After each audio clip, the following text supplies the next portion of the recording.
To the Buccaneers and the NFL. It's amazing how that prosperity thing works. You know, it really is. How few teams can stand prosperity. 2nd and 12 from the 46-yard line.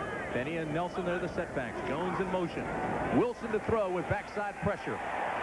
Now takes it up the middle, and he's got plenty of room to run, and he slides in at the 35. Chris Washington made the tackle.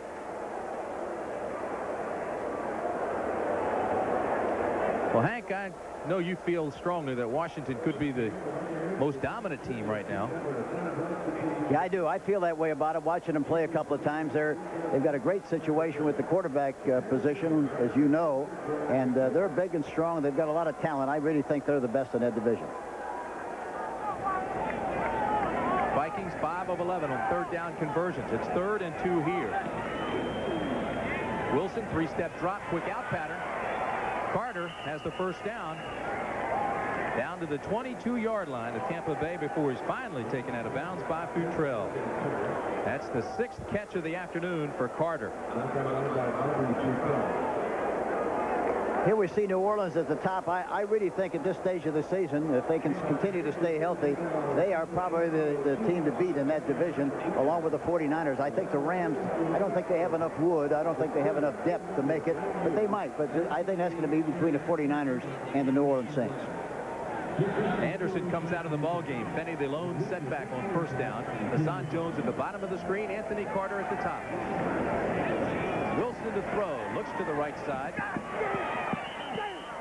And Jones goes out of bounds at the 12. I hate to belabor the point, but there was another great illustration of how well they throw the play-action passes and what a good faking job they did, and also the offensive line, plus the fact the back has to fly through there like he's going to have the football, and if he does a good job of selling the play action, then he should be tackled somewhere at the line of scrimmage. Darren Nelson checks back into the ball game now for Minnesota. As you look at some of the scores around the league, Buffalo leading New England in the 4th quarter. New England has to go against Chicago next week. 2nd and 1 from the 12, I formation. This is Nelson left side, gets a good block. Down inside the 5 to the 2. Boy, Terry Tosh really threw a nice block to open the hole. Harry Hamilton makes the stop. Watch Nelson go straight ahead, and Tausch, as Timmy mentioned, makes a beautiful block. He cuts behind that block, Darren Nelson, and takes the ball right on down to about the 2-yard line. Hamilton had to reach out. You saw that with his right hand to make the tackle on Nelson and save the touchdown. Benny comes back into the ball game. Benny and Rice now, the setbacks for Minnesota. 1st and goal at the 2. Goal line defense for Tampa Bay. Rice stopped almost immediately. He may have lost a yard. Kurt Jarvis, the nose tackle, came through and made the stop.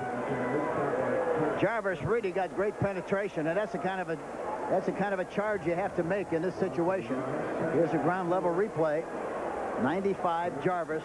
There you see him get the penetration, get through the gap, and make the play in the backfield. Made that initial hit, Hank, almost lost his balance, and then lunged forward to make the play. He may have been shaken up.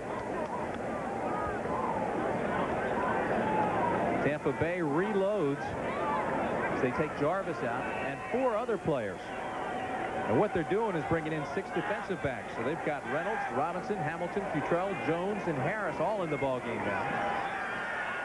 Minnesota runs straight ahead for a touchdown. Allen Rice.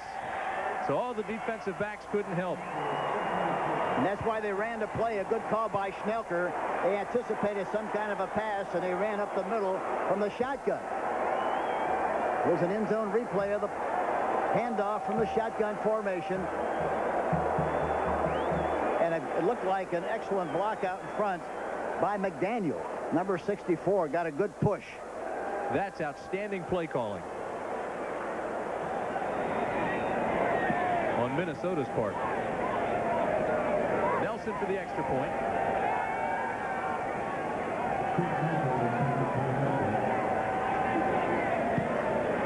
And it's good. As as you look out of the top of the stadium, there are traffic jams everywhere. And the reason?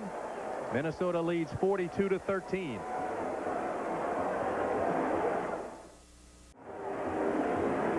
(42-13) with 11:24 remaining in the ball game, and fans are starting to leave. It's a gorgeous day, a lot to do down in the Tampa area.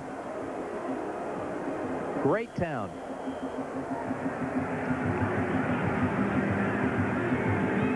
Nelson to kick off for Minnesota. They put Don Smith back there deep. Tampa Bay has. This is Smith. Out to the 20-yard line. He's banged around pretty good. Maybe gets an extra 2, so it was a 20-yard return. First return for Don Smith all afternoon. Now he's just coming back from injury, activated last week after 21 games on the injured list. Reggie Rutland made the tackle. Well, Vinny Testaverde comes back into the ball game. And Hank, would you stay with Vinny here, or would you go with Joe Ferguson, 16-year veteran? You know, really, I think at this stage of the game, with all the adversity that he's gone through, I think it'd be a good time to sit him on the bench for a while, talk to him, let him regroup a little bit, let Ferguson get some action. He hasn't played in the game yet so far, and I think the change would be good for everybody concerned at this stage of the game.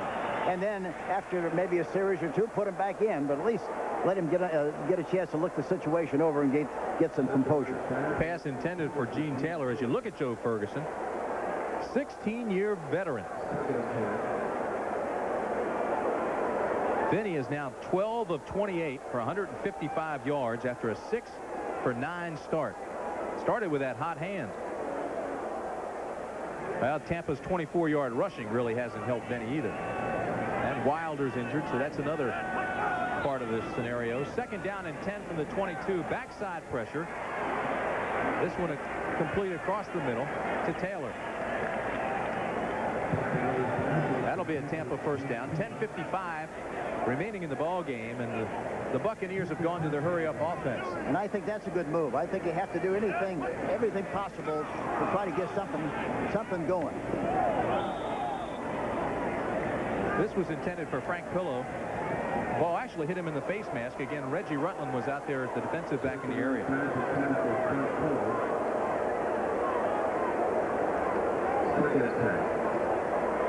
42-13. Time to get your souvenirs.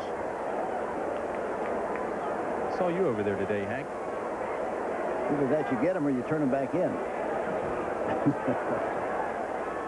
It'll be second down and 10 from the 34. Shotgun formation, 4 wideouts for Tampa Bay. This one almost intercepted by Browner. He already has 2 interceptions on the day. That one was right in his hands. Hey, coming up next Sunday on CBS Sports, a couple of terrific games for you. Doubleheader Sunday. First, Chicago against New England. Story there, of course, Jim McMahon and Doug Flutie have been having some words through the media. No love lost between those two, I'll guarantee you. Chicago and New England, and that game will be followed by the Minnesota Vikings with 42 points already on the board this afternoon, going against the San Francisco 49ers and Roger Craig. Doubleheader day action next Sunday on CBS Sports. Goldman with backside pressure. The pass incomplete. There is a flag. It was intended for Mark Carrier. Isaac Holt was the defensive back along with Browner, and there's a flag right there. And Sir Isaac Holt is having trouble getting up.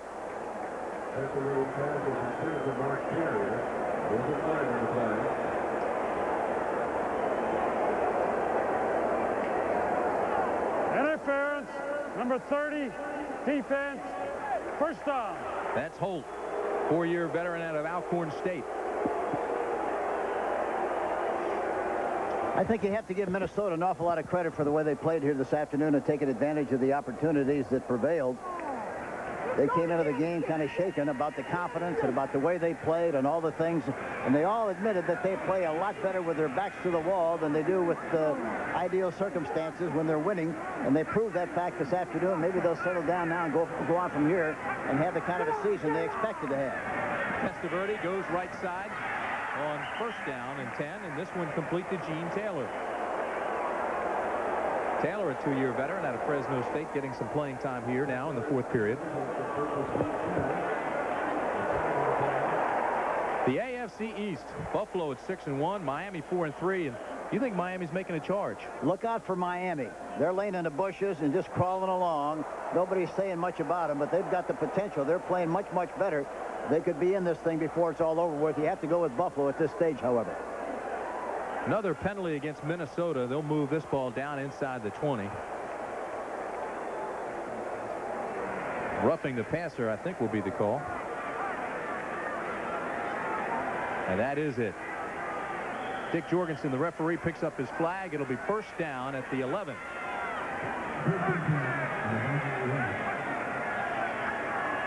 Testaverde throws underneath, complete at the 6-yard line. Frank Pillow taken down almost immediately by Wyman Henderson. That was a well-thrown ball by Testaverde. Again, no huddle. 10 minutes, 15 seconds remain. I like what they're doing with a no-huddle offense, with a 2-minute offense. A good move. They stay with a 4 wideout shotgun. Testaverde goes into the end zone, incomplete. It was intended for Bruce Hill.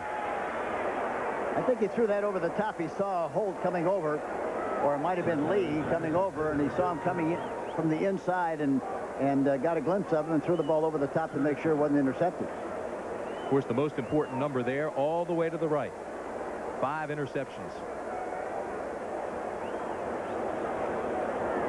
Hank, do quarterbacks start aiming the ball on a day like that? Well, sometimes they do. They start steering it. You know, they start throwing a cattle ball, the old steering ball. And when they do that, of course, that's a problem. 3rd and 5 from the 6. Drills this one complete at the 1. Mark Carrier made a fine catch, and again, he had defensive backs all over him. The other thing is so important, as you know, Timmy, it's important for quarterbacks to be able to look off receivers. I don't think at this stage of his career, which is obvious and very typical, that when you're a young quarterback, you don't do that nearly as well. He looks at a lot of receivers and doesn't go to the secondary receiver sometimes as well as he will as he goes along in his career. Carrier's 5th catch of the day as Minnesota takes a timeout. Good look at Ray Perkins. 9 minutes, 46 seconds remain. 42-13 Vikings. A look at the Minnesota coaching staff. Jerry Burns there on the right called a team meeting Monday, and Hank, I'd say it worked. Yes, it did. And of course, what happened, he initiated the meeting and the players took over from there. And obviously, the whole team got together and did a good job of selling each other on what they had to do. I think sometimes, you know, you get to be, defensive players get to be sack happy. They're worrying about individual stats and worrying about going to the Pro Bowl. And it's natural because, you know, we're all people, and that happens to you. But I think somewhere along the line, they have to realize what the responsibility is. They have to earn the right to be a team, and they're maybe doing a better job of that today. 1st and goal at the 1, Tampa. Touchdown, Bucks. Lars Tate scores his 5th touchdown of the year. And he got it over that time because he was closer to the goal line when he leaped. He's a great leaper. The drive started on the Bucks 24. It took 10 plays, Hank. Watch the surge, and he goes right over the gap, right into the end zone. What would you give that dive? 9.2. 9.2. That's good. Igwe Buike for the extra point. And it's good. A 10-play drive. It was helped by 2 penalties against the Vikings. And Lars Tate scores his 5th touchdown of the season.